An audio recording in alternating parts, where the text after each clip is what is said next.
So this is our last class period, and I only have a few slides for you, but I wanted to discuss the forces that drive the process of evolution. Last time we talked about the various steps that were required in order for humans to evolve into what we are today, but now I want to talk about how that actually happens. So there are two things that mainly drive evolution, and we're going to talk about each of those separately. The first of those are mutations within the DNA, so mutations within the genome. And the second force is a pressure, what we call a selective pressure, that favors specific traits. This selective pressure favoring traits is what is referred to as natural selection. So with respect to the mutations that are necessary in order for evolution to occur, there are multiple different types of mutations, but we're going to focus on what we call point mutations. Point mutations are single nucleotide changes within the DNA. Remember that the DNA codes for proteins, and it does that through an RNA intermediate. When we're talking about reading the RNA, we read it 3 nucleotides at a time, and we call these 3 nucleotide snippets codons. As an example here, we're going to use the codon AAG that codes for the amino acid lysine. So when a ribosome is reading an RNA that contains an AAG codon, a tRNA will carry a lysine amino acid, and that lysine amino acid will be incorporated into a polypeptide chain that's being made.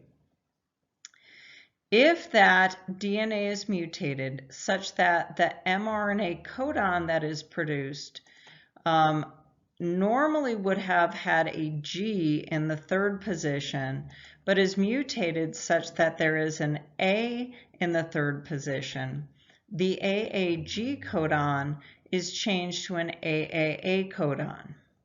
It turns out that both of those codons, AAG and AAA, code for lysine. So there is no change within the polypeptide that is being produced, even though there is a change in the DNA and the RNA that is produced from it. This is a mutation, but we categorize this as a silent mutation because the amino acid that's incorporated is the same. If instead of that G being changed, it's the first nucleotide in the codon, the A, that is changed, that A might be changed to a U. So rather than an AAG codon, we have a UAG codon. This codon, UAG, does not code for an amino acid. Rather, a UAG codon stops translation. If the UAG codon is the result of a mutation and that UAG codon occurs somewhere in the middle or the beginning of an mRNA chain, this can significantly shorten the protein that is produced. If a stop codon is inserted into an RNA chain as a result of a mutation rather than an amino acid, we refer to this as a nonsense mutation. A nonsense mutation occurs when a stop codon is produced as a result of the mutation. Finally, if rather than either the first or the 3rd nucleotide in a codon is changed, but rather the middle nucleotide in a codon is changed, we might produce, as a result, in this case, either an AGG instead of the AAG, or an ACG rather than the AAG, original AAG. In either case, we change the lysine amino acid to a different amino acid that is incorporated into the chain. These are described as missense mutations. Missense mutations are defined as mutations that result in the incorporation of an unusual or a non-typical amino acid in a polypeptide chain. If the original lysine that should have been incorporated because of the mutation results in the incorporation of an arginine amino acid, that is a conservative missense mutation because the amino acids arginine and lysine have the same chemical characteristics, the same chemical traits. Both of them happen to be positively charged in this case. If, on the other hand, what should have been a lysine is converted to a threonine as a result of that DNA mutation, threonine and lysine have different chemical traits. So we categorize that as a non-conservative missense mutation. So these are the different types of point mutations that may or may not change the protein, dependent upon whether it's a silent, a nonsense, or a missense mutation. Mutated proteins, or proteins that are produced as a result of DNA mutations, might have the same function. We can imagine that that is true if the mutation is silent, but it's also possible if a nonsense mutation only slightly shortens a protein, or if a missense mutation occurs as a result of a conservative missense mutation. Alternatively, it's possible that a nonsense or a missense mutation might result in a non-functional protein. This might be a problem for an organism in which the mutation occurs. It depends really on how important the protein is. It's also possible that mutations result in the production of proteins that actually have a better function, at least a better function in some environments. With respect to evolution, this is the situation that we're hoping for. We hope for this because of those selective pressures, those natural selections that are going to occur. Let's talk about natural selection. Natural selection occurs because of selective pressure, and in the case of natural selection, for evolution to occur, there has to be an advantage for an organism with the mutation, again, at least in some environments. We're going to consider a situation in which we're discussing beetles. And we have gray beetles that are normal. However, these gray beetles have experienced some sort of mutation that results in their color being different, such that they're black beetles or darker gray beetles. Now, under normal circumstances, light gray beetles and dark gray beetles, there doesn't seem to be any sort of difference between them, no advantage for one over the other. But we're going to assume a situation in which the beetles live on dark rocks. In the case of the normal light gray beetles, well, it turns out that birds have an easy time picking them out, and therefore they get eaten pretty easily. But the mutated dark gray beetles are harder for birds to see. So more of those avoid getting eaten by birds. Since they avoid getting eaten by birds, they are more abundant and therefore able to reproduce more readily. In a second generation, on the right-hand side of this image, we see that there are more dark gray beetles than light gray beetles. Now, in the scenario that's shown here, the light gray beetles are recessive, little a, and the dark gray beetles are either homozygous big A, or heterozygous big A, little a.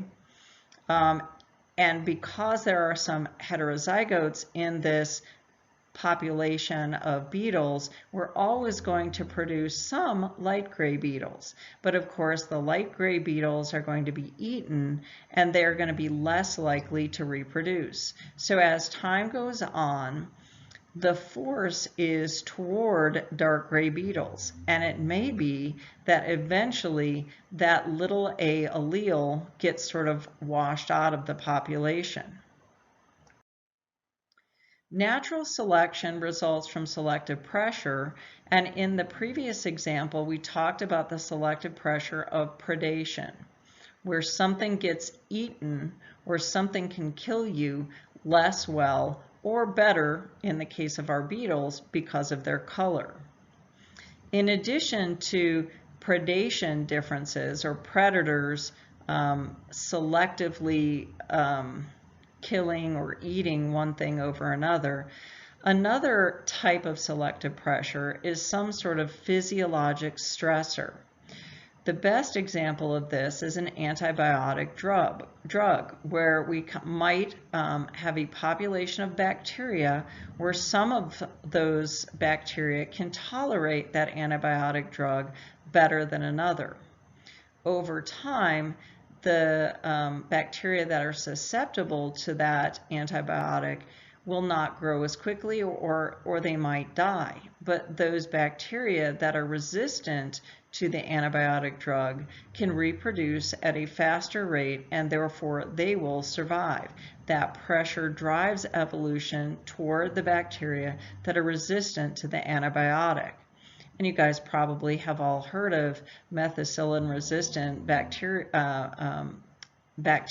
or MRSA that can withstand an antibiotic. In addition to predation and forces like physiologic stressor, another is competition. So it may be that there is limited food or there's limited room to support a large population. In that case, those organisms that can eat something different or eat something better or live somewhere different or live somewhere better is going to have an advantage. One example that I can think of for competition for food might have been giraffes. So those animals that had longer necks could eat food higher up in trees than those animals that had shorter necks. And if all of the low-hanging leaves were eaten, then only those animals that had long enough necks to reach the middle or the top of the trees would have sufficient food to be able to reproduce and maintain the population. So in that example, there was selective pressure for animals that had longer necks. And then finally, sometimes natural selection occurs simply because of luck. There might be catastrophes like tidal waves, wildfires, plagues, for example, and only certain organisms might be able to survive because of the luck of the draw. Each of these four things are pressures that might drive evolution dependent upon the situation and the environment. Finally, I have been talking about examples of mutation and natural selection in organisms, but I would like to use cancer as an example of evolution as it occurs at the cellular level. We recently had a discussion about cancer, and you've learned, I hope, that cancer results from an accumulation of mutations over time. In this example, or in this diagram, I have a normal cell that's identified by a gray circle, and when one or more mutations occurs, that cancer cell or that cell becomes cancerous. So that's identified here as our founder clone of the primary tumor. Of course, that cell is going to divide over and over, and as divisions occur, additional mutations might accumulate, such that the gray circle with a dot in it becomes a blue circle with a dot in it, or a pink circle with a dot in it, or an orange circle might result if that pink circle with the dot in it accumulates an additional mutation. So each of these mutations might result from, I did those out of order, but it might result in some selective advantage for the blue cells. So the blue cells might, for example, have a higher rate of growth, and the pink cells, for example, might need a low number of growth factors. So in this case, there is some sort of advantage when each of those mutations occurs. One of the advantages may be that the cell can crawl through the connective tissue in the surrounding environment, or it might have an advantage at living at a distant site.